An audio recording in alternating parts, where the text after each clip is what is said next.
अकबर, और बीरबल जो थे ना वो उनके सलाहकार थे।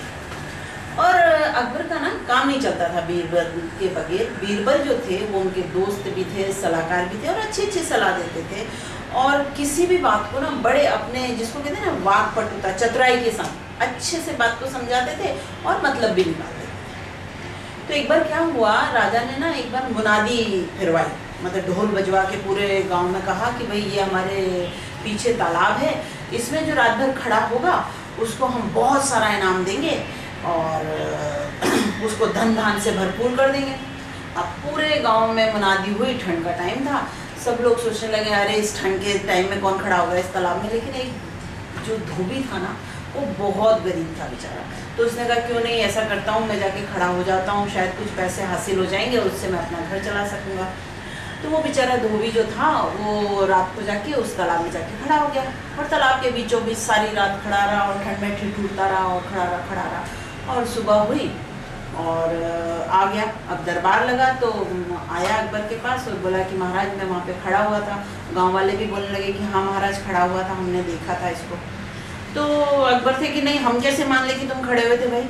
हाँ, तो वो धोबी बोलने लगा कि देखिए महाराज मैं आपको कैसे यकीन दिलाऊं कि मैं रात भर खड़ा था। देखिए आपके जो महल है ना इसके ऊपर 1 2 3 4 चारों गुंबद है, तो वो उस साइड वाला गुंबद है ना जो दूसरी तरफ में है, वहाँ पे एक मशाल जल रही है, और मैं इधर तालाब में था, लेकिन वो मशाल जल रही थी तो मशाल की जो लपटें थी वो मुझे दिखाई दे रही थी, तो अब तो आप मान लीजिए।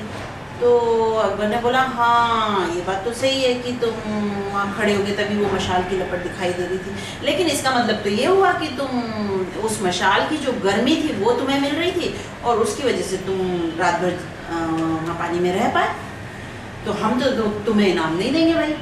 अब बेचारा गरीब था धोबी, वो बहुत मायूस हो गया और उसने कहा ठीक है महाराज आपकी जिसकी मर्जी, और मुंह लटका के वो चला गया वहाँ से। अब जैसे ही वो दरबार से बाहर निकल रहा था इतने में बीरबल की एंट्री हो रही थी।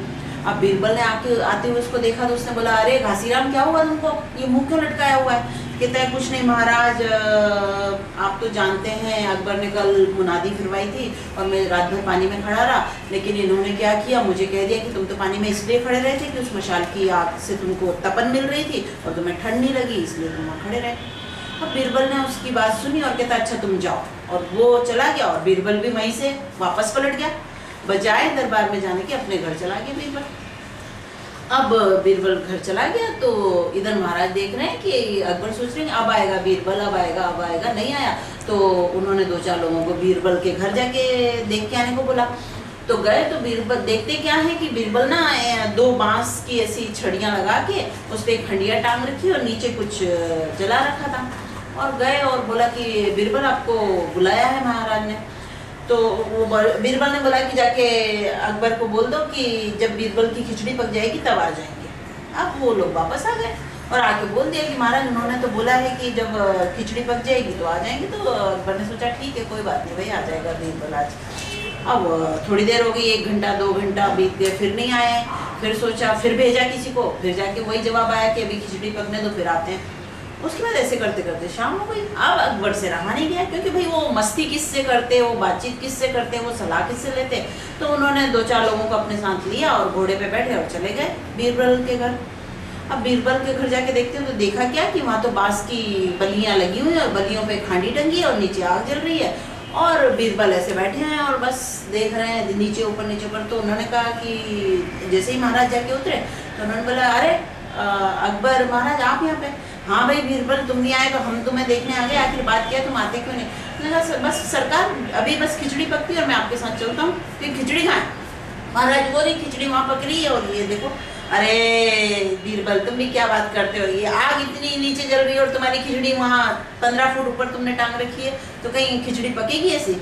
तो बीरबल ने बोला महाराज जब तालाब में खड़े हुए धोबी को आपके वो 4थे गुंबद की मशाल की तपन मिल सकती है और वो सारी रात उस सेक की वजह से उस पानी में खड़ा रह सकता है, तो इतनी सी दूर तो खिचड़ी पक ही जाएगी। अब अकबर को अपने किए हुए पे शर्म आई। उन्होंने कहा भाई बीरबल तुमसे माफी चाहते हैं, बुलाओ उस धोबी को, हम इनाम देंगे। और वो बीरबल को लेके चले गए।